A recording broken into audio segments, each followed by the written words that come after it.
अंबिया अलैहिस्सलाम से लेके बड़े बड़े इनकलाबियों से लेके बड़े बड़े फातिहीन से लेके हर इंसान ने माफी किया आखिरकार। और कौन सा झगड़ा है जो आखिरकार सुलह पे खत्म नहीं होता। तो आज आप कानूनों में डिक्लेयर हुए हैं तो कल तो आप कहीं जेल तो नहीं जाएंगे, आप इस बारे में सोच रहे हैं? यार अगर मैं जेल जाऊंगा ना तो आपके लिए जाऊंगा। मैंने केस लड़ा है, जीता है, मैं किसी डर थोड़ी रहा हूँ। ये प्रेस कॉन्फ्रेंस कर रहा हूँ, बबांगे दोल कर रहा हूँ, ये सारों की फाइलें जो हम खोलेंगे। तमाम अदारे सुन रहे हैं, तमाम हुकूमतें, ऑपोजिशन सब सुन रहे हैं ना मुझे, जो ताकतवर लोग हैं। मेरी कोई फाइल नहीं है, फाइल है तो दिखाओ। आपने बताया कि जब तक वो आपके खिलाफ तमाम चीजें नहीं लिख देते उतनी देर तक आप उनको नहीं छोड़ेंगे।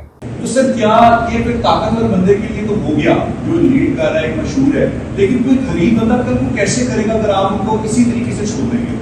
देखिए, मैंने उनको इसलिए नहीं छोड़ा कि मैं उनको समझता हूँ कि वो बड़े अच्छे लोग हैं। इस अदारे में भी, लेस्को के अंदर भी और पाकिस्तान के तमाम अदारों में आप कभी जाके इन लोगों की देखें कि आमदनी कितनी है, इनकी तनख्वाहें कितनी है, और चेक करें कि इनके बैंक बैलेंस कितने हैं, इनके पास घर कितने हैं। एक साहब मेरे सामने बैठ के कह रहे थे कि मेरा 4 कनाल का घर है, वो उन्हीं में शामिल थे उन एहलकारों में। तो 4 कनाल का घर उस आदमी का है, तो ये तो आप बिल्कुल ठीक कह रहे हैं कि इस मुल्क के अंदर यही कुछ हो रहा है।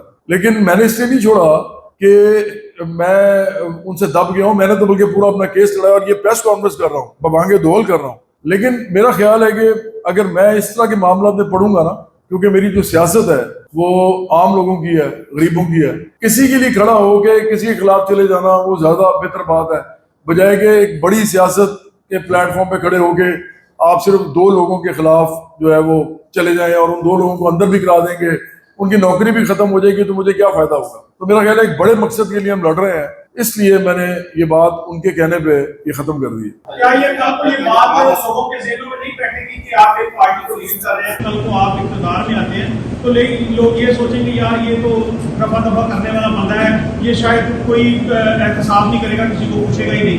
रफा दफा तो किया ही नहीं मैंने, रफा दफा तो आपने उनको माफ कर दिया, रफा दफा हो गया ना? नहीं, माफ तो देखिए, आप वो ख्याल करें, अंबिया अलैहिस्सलाम से लेके बड़े बड़े इनकलाबियों से लेके बड़े बड़े फातिहीन से लेके हर इंसान ने माफी किया आखिरकार। और कौन सा झगड़ा है जो आखिरकार सुलह पे खत्म नहीं होता।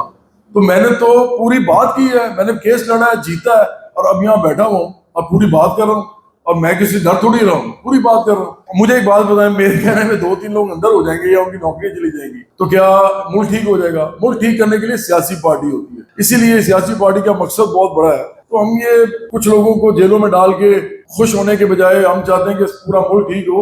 और आप जो बात कर रहे हैं, बड़ी अच्छी आपने एक बात की है कि इस मुल्क के अंदर अगर जब हम आएंगे ना जी, तो ये मामला तो होंगे ही नहीं, क्योंकि हम लोग होंगे आम लोग, हम आम लोगों की पार्टी होंगे, आम लोग हुकूमत करेंगे। ये सबसे पहले तो यही काम खत्म होंगे जो इन सबके हैं, ये सारों की फाइलें जो हम खोलेंगे। ये फाइलें नहीं खुलती ना, मसला ये इस मुल्क के अंदर, क्योंकि मेरी कोई फाइल नहीं है। मैं आज यहाँ बैठ के कह रहा हूँ, तमाम अदारे सुन रहे हैं, तमाम हुकूमतें, ऑपोजिशन सब सुन रहे हैं ना मुझे, जो ताकतवर लोग हैं। मेरी कोई फाइल नहीं है, फाइल है तो दिखाओ। बाकी सबकी फाइल्स हैं, जिनकी फाइल्स हैं उन्हीं लोगों को की आपस में बारियां लगी हुई हैं और वे खास हद तक एक दूसरे को नुकसान पहुंचाते हैं। उसके बाद वो कोई नुकसान नहीं पहुंचाते किसी को, क्योंकि उनको फर्क नहीं पड़ता। अगर ज्यादा नुकसान पहुंचा दिया किसी को, किसी की प्रॉपर्टी जब्त कर ली, किसी को जेल में डाल दिया, तो वो भी आगे डालेगा उनको। तो ये तो इनके आपस की बारियां लगी हुई हैं। हमारे होते हुए हम जब आएंगे ये काम होंगे ही नहीं, तो किसी को क्या जेल में डालना है। इनकलाबी पार्टियां पूरा का पूरा मंजर ही चेंज कर देती हैं।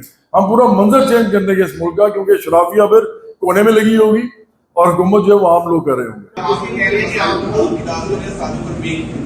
इससे पहले भी एक पार्टी के सरबराह को मेन डिक्लेयर किया था, जिन्होंने करवाया था बात, उन्हीं ने जेल भिजवा दिया। तो आज आप कानूनों में डिक्लेयर हुए हैं तो कल तो आप कहीं जेल तो नहीं जाएंगे, आप इस बारे में सोच रहे हैं? यार अगर मैं जेल जाऊंगा ना तो आपके लिए जाऊंगा, अपने लिए नहीं जाऊंगा। मैंने तो तोशा खाना से पैसे नहीं कमाने ना। मैं तो समझता हूँ हम जैसे पार्टी आएगी तो हम तोशा खाने का ही लॉ ही खत्म कर देंगे कि कोई अमीर आदमी और पैसे बनाने के लिए एक अच्छी पोजीशन में आ गया है तो वो उसके लिए कुछ भी करे। भाई ये सारे जितने लॉज हैं, जिसमें गरीब को कर्जा नहीं मिलता, अमीर को मिलता है, ये लॉ खत्म होगा। इसमें कोऑपरेटिव्स आएंगी, ज्यादा गरीब लोग, ज्यादा स्किल्ड लोग, मिडिल क्लास के लोग मिल के कर्जा ले सकेंगे और अपना कारोबार कर सकेंगे, बजाय कि एक आदमी अपने बहुत ज्यादा पैसे के बलबूते पे कर्जा ले लेगा और एक गरीब आदमी जो वो बैठा रहेगा, उसको कुछ भी नहीं मिलेगा। तो बहुत सारी चीजें चेंज होंगी, बहुत सारी। ये बताएं कि आप अपनी पार्टी की बात करते हैं, प्रश्न में آپ نے دونوں کا اپر مڈل کلاس اور مڈل کلاس سے جنرل ہونے کا ذکر کیا. جی بالکل. اب مڈل کلاس کے اندر آپ ٹھیک کہہ رہے ہیں, مڈل کلاس کے اندر 3 پرتیں تو 100% ہوتی ہیں نا, ویسے تو 7-8 بھی ہوتی ہیں. انکم گروپس جو ہیں مڈل کلاس کے اندر بہت زیادہ ہیں, اتنی ڈسپیرٹی ہے نا, اتنی تفریق ہے, اپر, ہائر اور مڈل اور لوئر, اس کی بہت ساری پرتیں ہیں. تو میں اس پرت میں سے ایک ہوں, میں لیکن ایلیٹ نہیں ہوں. میں نہ سردار ہوں کسی قبیلے کا, نہ میرے پاس اربوں روپیہ ہے. یہاں تو غریب آدمی جو ہوتا ہے اس کے پاس بھی ایک گھر ہوتا ہے چھوٹا سا, ایک مڈل کلاس کے پاس بھی گھر ہوتا ہے, وہ گھر تھوڑا سا چند کروڑ کا ہوتا ہے, اس کا 1 کروڑ کا ہوتا ہے. اب تو 5 مرلے کا گھر جو ہے لاہور میں, 5 مرلے کا گھر, وہ 1.25 کروڑ کا کم از کم پروجیکٹ ہے, آپ کو پتا ہے اچھی طرح. تو کروڑ پتی تو کوئی بیچارہ ایک لوور مڈل کلاس کا بھی ہے. تو میں مڈل کلاس کو اور غریب طبقے کو ہی ریپرزینٹ کرتا ہوں. مجھے فخر ہے کہ میں اپنے طبقے کو ریپرزینٹ کرتا ہوں. اس کے اندر جتنی بھی پرتیں ہیں وہ سب میری پرتیں ہیں, اور یہ سارے لوگ جو ہیں میرے لوگ ہیں, میں انہیں کے لیے کھڑا ہوں. اچھا جی, آپ بھی یہ کہتے ہیں, آپ بتاتے ہیں کہ تمام ملک کے جو مسائل کا حل صرف آپ کے پاس ہے, لیکن عوام پھر بھی آپ کی باتوں پر یقین نہیں کرتے. ٹویٹر پر آپ کوئی بھی جب پوسٹ لگاتے ہیں تو اس کے اندر لوگ زیادہ تر آپ کو تنقید کرتے ہیں کہ جو آپ کہتے ہیں تنقید آپ 100 میں سے تقریباً آپ سبھی آپ کو تنقید کر رہے ہیں, اور عوام آپ پر یقین نہیں کرتے. تو جو آپ کہہ رہے ہیں وہ سچ کہہ رہے ہیں. دیکھیں, جو عمران خان کا سب سے بڑا ٹویٹر اکاؤنٹ ہے اور وہ مشکل سے 2.25 کروڑ کے قریب ہے.